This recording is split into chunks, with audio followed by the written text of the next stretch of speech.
Cool. Just a bit of backstory. This was basically created 2 years ago and it was my final major project for college. I wanted to kind of go above and beyond just so I wouldn't fail the course, or like, well, to me fail the course meant like pass with merit. I need to get distinction, so I decided to make like kind of a film about how I made my film. And this is it basically. It's like a 20-minute like kind of mini documentary about my film. It's really bad. It's really bad, but I feel like uploading it just to show progression, because I really love progression. There's a lot of stuff that would have changed, there's a lot of waffle that I said in the video, and there's a lot of facts that aren't actually facts, but it just shows progression, which I love. So yeah, if you're in college and you're doing film and you're doing this type of stuff, I'd highly recommend you make a film about how you made your film, because trust me, it got me the grades I needed, and I quite liked it, honestly. I like this better than my final piece, and maybe I'll upload that if you guys really want to see it. But yeah, hopefully you guys enjoy. Goodbye. London, one of the world's most famous capital cities and one of the most culturally diverse places to be, having attractions such as Big Ben, Trafalgar Square and even Buckingham Palace. However, there is a much darker side of London.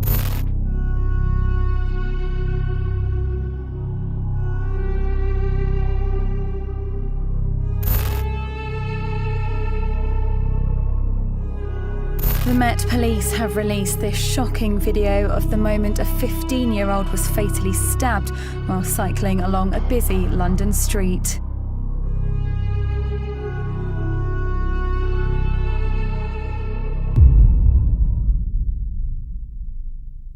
What do you want, man? What's bugging me? Now, as I have a lot, and when I say a lot, I mean over 10 hours worth of behind the scenes and pre-production footage, I'm going to try and break it down into 3 main components. Now, the first component will be the research stage. This will be me obviously researching and developing my idea, looking at other, short films that were also kind of similar to my topic, and taking what's good from there and trying to not take what was bad from there. Now, phase 2 is filming. Now, I've just called it filming, but it's also going to be filming and location scouting, photography and stuff like that. It's mostly going to be with the cast, because I want them to come with me to see what their opinions are of where we're shooting, how it will look like, how certain scenes will look like, a bunch of test footage as well, which will make the film a lot better. Filming also consists of the actual film as well, like actually filming the final piece in the picked locations. That will also be included in this as well. And last but certainly not least, possibly the most important, like I've said for I think the last 2, editing. Now, the first stage, research. Now, the research stage is a bit different. There's research towards the actual topic, which is actually knife crime. There's research towards what other types of films there are out there, and there's research towards what type of cameras to use, what type of equipment to use, just overall a lot of stuff. We're going to start off with the type of films. Now, there are many short films that I've watched, and I think my favorite one has to be Deep It. It's currently on 1 million views, and it's a big inspiration towards my actual film. I think what I like about it so much is how it tells a story. In just 16 minutes and 28 seconds, you feel very engaged with the actual characters in the film. Even though they are actors, you feel some sort of emotion towards them, and you feel their pain. Here's a short snippet of the film. Miles, fam? Hey, Miles, fam. Oh, what? Look, fam, look, I'm sorry. Are you not sorry? Look, fam, look, genuinely, look, I'm sorry, yeah? Sorry about what exactly? Huh, Kaz? The fact that you let your boy, the one who's been there for you since day 1, gave you money when you were broke, look after your mum, get knocked out. Fam, look, don't bring my mum into this, yeah? Okay, come on, look, fam, I didn't let you get knocked out. What'd you do then, Kaz? I ain't never ducked out on you. Never even missed a call. Been there for you since day 1.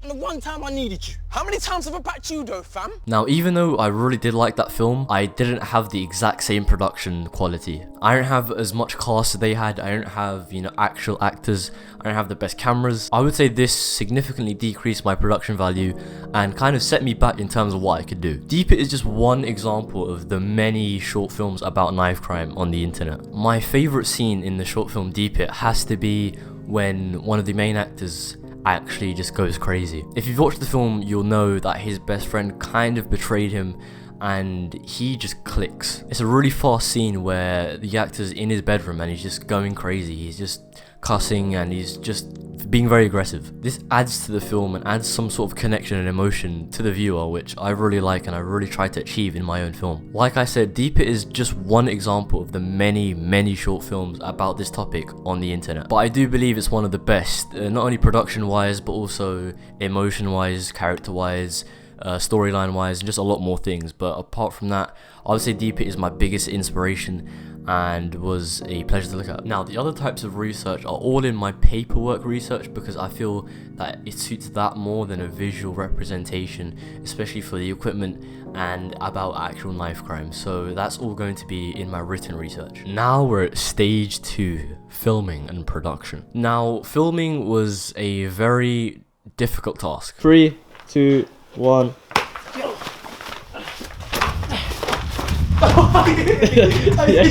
Actually hit him. The first thing I want to show you guys is the custom soundtrack that has been made especially for this film. So I reached out to someone on Twitter who I knew, and I basically asked him if he could create a soundtrack like the intro of the short film called Deep It, which was one of my like inspirations for actually making this film.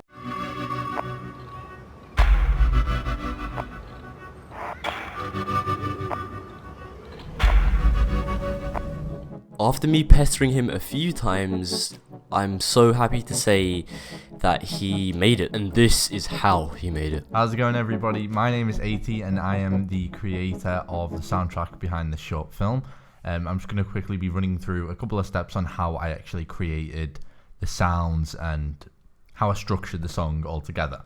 So to begin with, we do have two little kind of, I don't know how to describe the pattern. This is basically the original pattern.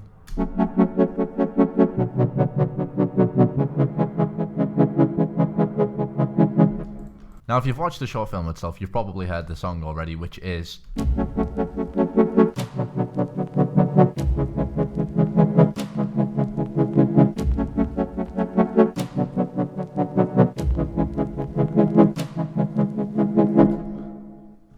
and it's pretty much that for about 2 minutes. Now, we do have... so let me break it down for you. So we've got this sound.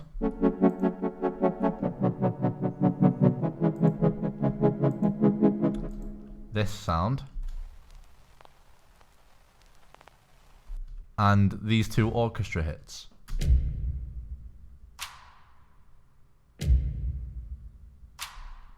So looking at the first one, which is this main... now, how we created that is if I take everything off, you've got...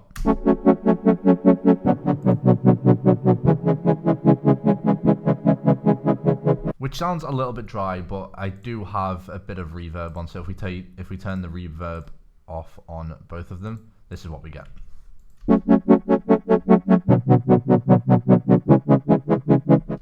So it feels quite dry, so which is why we add our reverb, our delay, things like that. It makes it kind of come out into the mix more. Now, these are actually separate sounds, so we do have this first one, which is...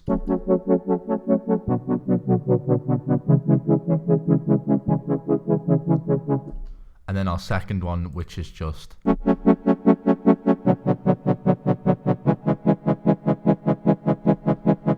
having them both together kind of created a bit more of an eerie, if you must, eerie kind of feel to it. So not a lot of people can hear the difference just between and. But if you listen out for it very carefully, you get to hear a bit of a difference in the two. Now, moving on to these actual vinyl crackles. These are literally very, very simply done.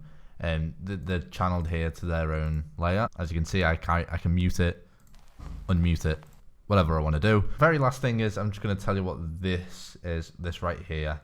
This is, if anything, kind of my attempt at what we call side chaining. So for example, what I'm going to do is, I'm just going to quickly get a really, for example, you've got this. Now, as you can tell, it holds one really long note.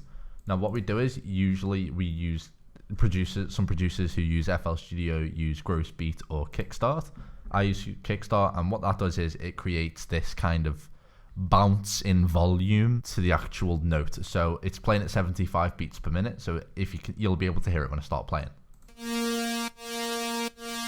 So that's kind of what sidechaining is. It basically creates a bouncy feel to it. So altogether, it got us creating. So if you noticed, if you listen out for it carefully, you can hear it rise in volume till about here, and then it goes right back down to where it was playing from the first moment that note hit. So, for example.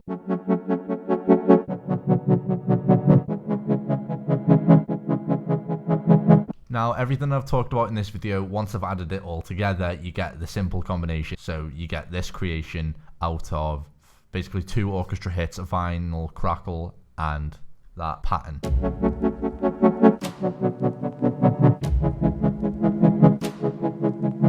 And basically that's how it was created. So thank you all for watching this, and I hope that this is kind of shown on how this was created. Anyway, thanks all for watching, everyone, and goodbye.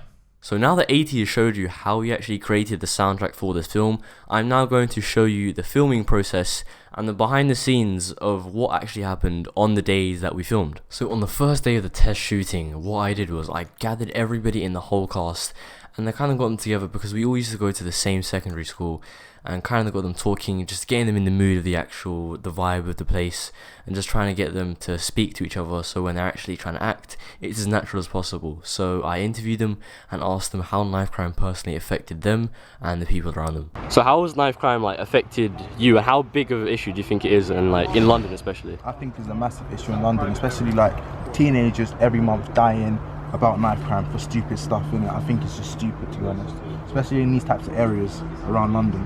It's just bad. So how has knife crime like affected you personally?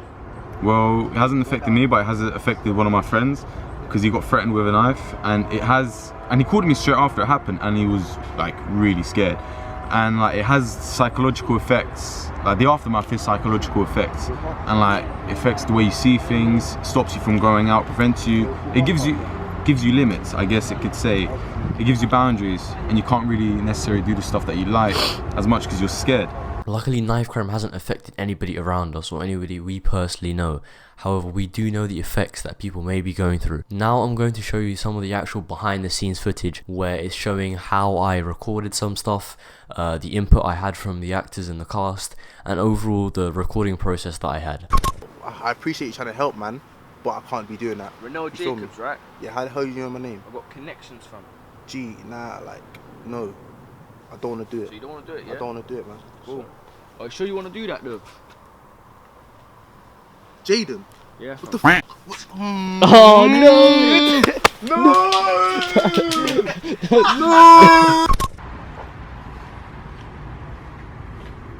Hey, yo, fam, what are you getting that bag for still? Oh, this, my boy, still. How are you making your money, though? Gee, you wouldn't even believe it, man. Man's broke. What the hell? What's my little brother there, man? What are you stupid? Are you mad? Yeah? My little brother. No, you can't bring him involved in this, man. Jobs for me, yeah? No, I'm not doing no job. Are you sure? Yes, I'm sure, man. Leave me alone. If you don't do it, your brother's dead. How about that? What do you mean he's dead, man? No, please. No, not me, man. How about you? I'll contact you. I've got Listen, you haven't even got my number. I'll call you, fam. It's alright. I've got your number.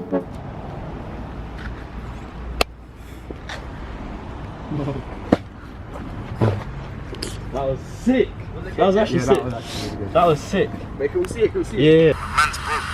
Why you do some little jobs for me then? Don't try. Yeah, that's sick. That's sick.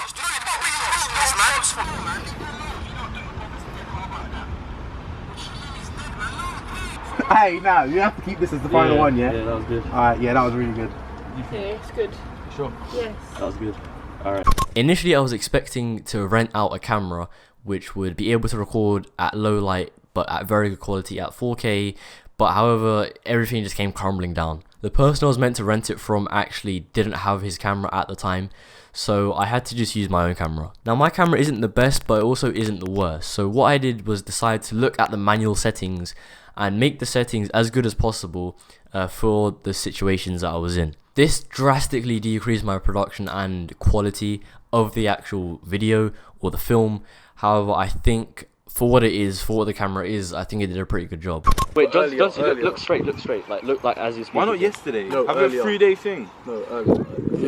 Hey, Bia, listen, I need to keep it real. That letter weren't just nothing. It was a big thing. It was a big thing. Yes. I rate you now. I rate you. I rate that. You redeemed yourself. Now, there are only a few scenes where I actually used a tripod. I think actually only one scene where I actually used the tripod. And that scene is where the main actor, Ramel, meets his best friend at the park. And when I do the reverse shot, that's the only one where I use the tripod. 3, 2, 1. Hey, Renal. What are you saying? You good? Yeah, I'm alright. I'm proud of you, man. Hey, listen. See my Gucci bag? I want you to have it. This for earlier, yeah? I'm so proud of you. Well done, yeah? Oh, thank you so much, man. Well done, man. Appreciate it. I gotta tell you something important. What's up? Remember earlier when we was like... God. Okay. Why? Luckily that as was so good. Wait. Hey, what are you saying? You good? Saying, yeah, I'm good, man. I'm proud of you, man. Alright, listen. Well done for earlier. You see my bag? This Gucci bag. Yeah. I want you to have it. Wait. That was so good. I'll tell you something important. What's up? Remember earlier when we was like... Okay. Also, Johnson, you don't have to. Why are you laughing? Come on, let's do it. Alright, sorry. Remember earlier when we was at my house? Yeah. And 2 posts came through. No, you was gonna laugh before me. Okay, come on, do it. He was gonna laugh before me. Okay. Hey, John C. My man. John C is his name. Fuck! 3, 2, 1, go. You're Renal. Yeah, man. My man, what are you saying? You good? I'm alright, not too bad. Listen, man, I'm so happy. I'm so proud of you from earlier today when you opened up that letter and got into that uni. So, Oh, yeah. I wanted to give you this Gucci bag as a well done. See you soon, man. Take care. Call me if you need me, yeah? Yeah, man. Yes. Finally! We gotta do it again, mate.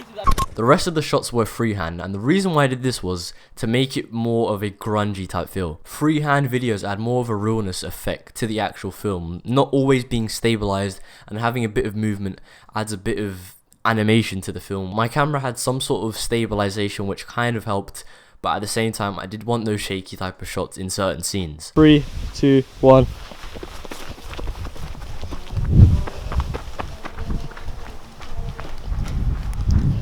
However, if I was to remake this film, I'd probably invest in a cheap stabilizer off Amazon or something just to get a few more steady shots instead of always having it freehand, because in certain shots I don't think it worked as well as I thought it would. Like I've said multiple times, I didn't have actors, I didn't hire anybody to do this. I just got some of my friends who I thought could, act, and just asked them if they wanted to do it, and they said yes. Maybe in the future I'll look at some amateur actors, but for the time I had to record, this was the best option, and I think it turned out pretty decent. There were a few disruptions. That I'm involved because I'm not. You understand? Oh. Sorry. But the biggest problem about the production was the wind. Okay, maybe. You know this thing here? Which one? That.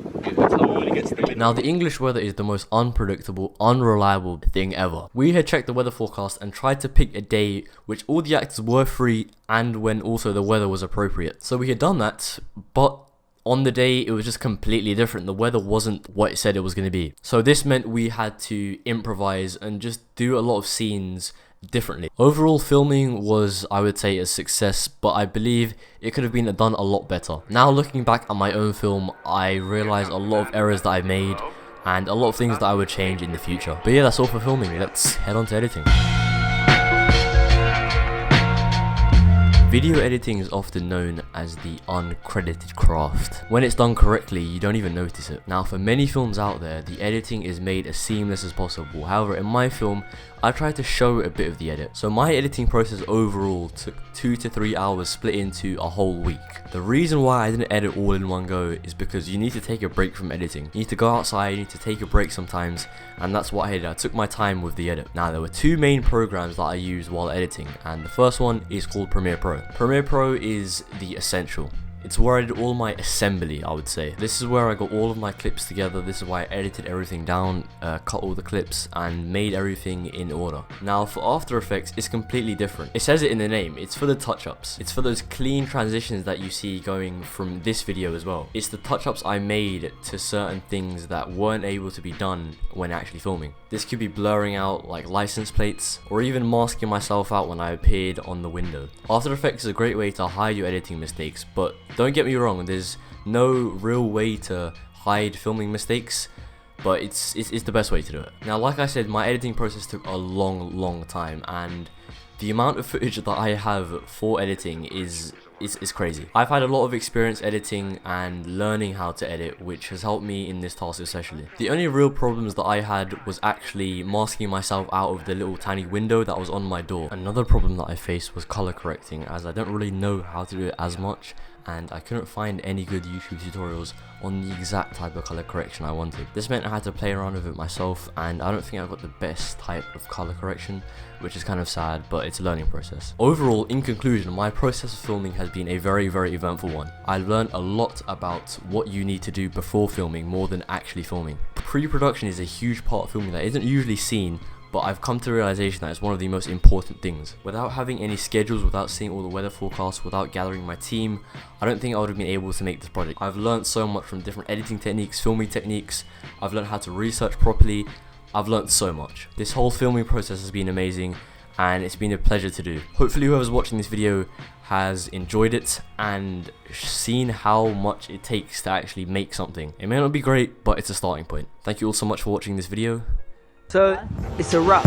As you'll soon see.